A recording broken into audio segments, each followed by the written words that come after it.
To be completely honest with you guys, I had very low expectation going in, right? When I saw the trailer, I was like, this is giving me a bit of a Gotham vibe, telling a really useless story from the past that nobody asked for. But then you guys was like, oh, dude, you're so negative, you're such a hater, like I can't help myself, I can't help how I feel, right? But I give it a chance. I gave the show a chance. I saw the pilot and I was like, okay. And now thinking back of that Gotham comment, it felt pretty stupid. You see, like with Gotham, you have all these characters that you know is going to survive, right?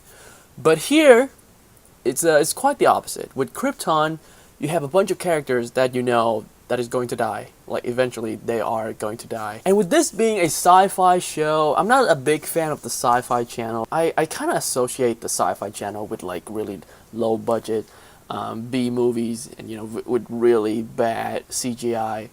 But the CGI in this show is pretty spectacular. There are shots in this show that look almost cinematic. Like it's that good. Like I was taken back by just how beautiful that visual effect is. And in the finale, there's one shot in particular of Brainiac ships coming to get the city of Kandor.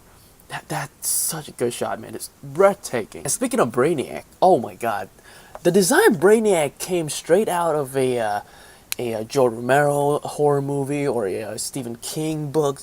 He looks creepy and scary, and he looks like a horror movie villain.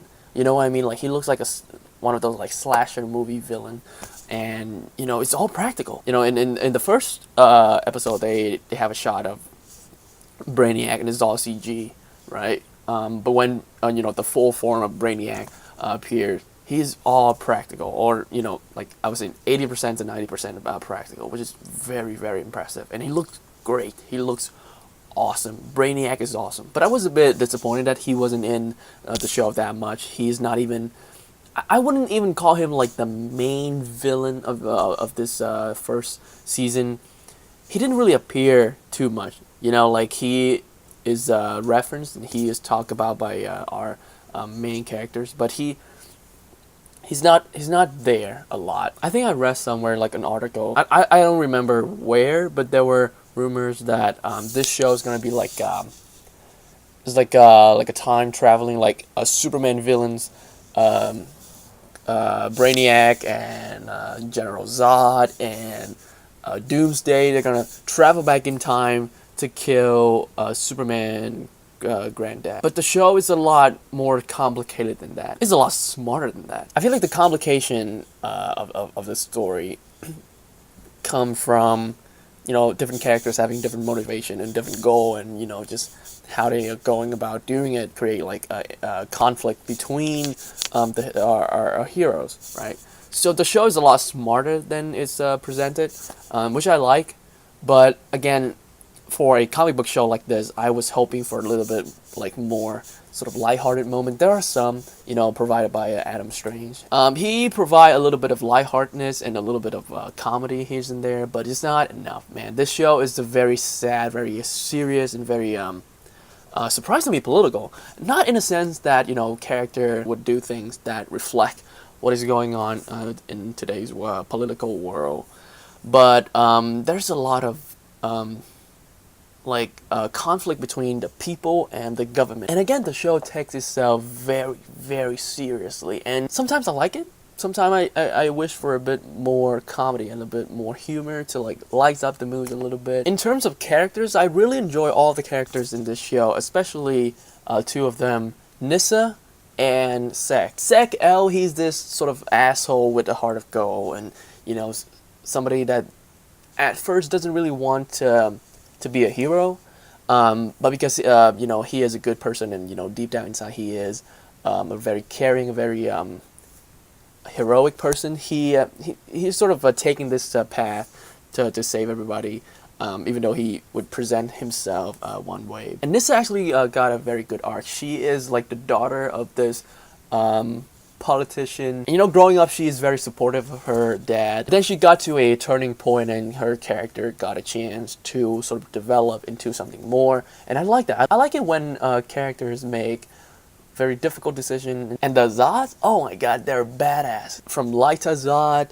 to her mom, Mama Zod, and then I don't think this is a spoiler, but General Zod. I'm not gonna tell you how he's in this and what he does and what his goal is, but trust me, you do not want to mess with this guy. But my absolute favorite things about Krypton is Krypton itself. This is probably the most fleshed out version of Krypton, the planet that we have got since probably Man of Steel. The world felt very live-in, very grounded. There are things that look alien, but in a weird way sort of reflect our world a bit. Like there's a market. The middle, the lower class are called rankless.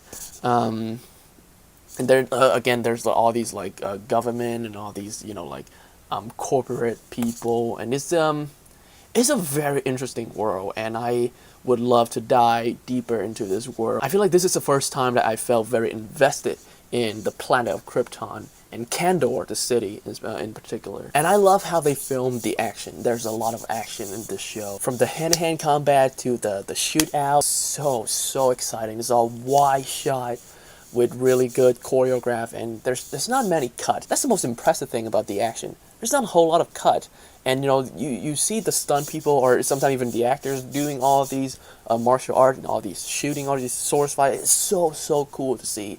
The action in this show put Flash and Supergirl to shame. I honestly did not expect to enjoy this season 1 of Krypton as much as I did. The show has a very exciting story, very strong writings, strong performances, and amazing visual effects. I'm gonna give season 1 of Krypton an 8 out of 10.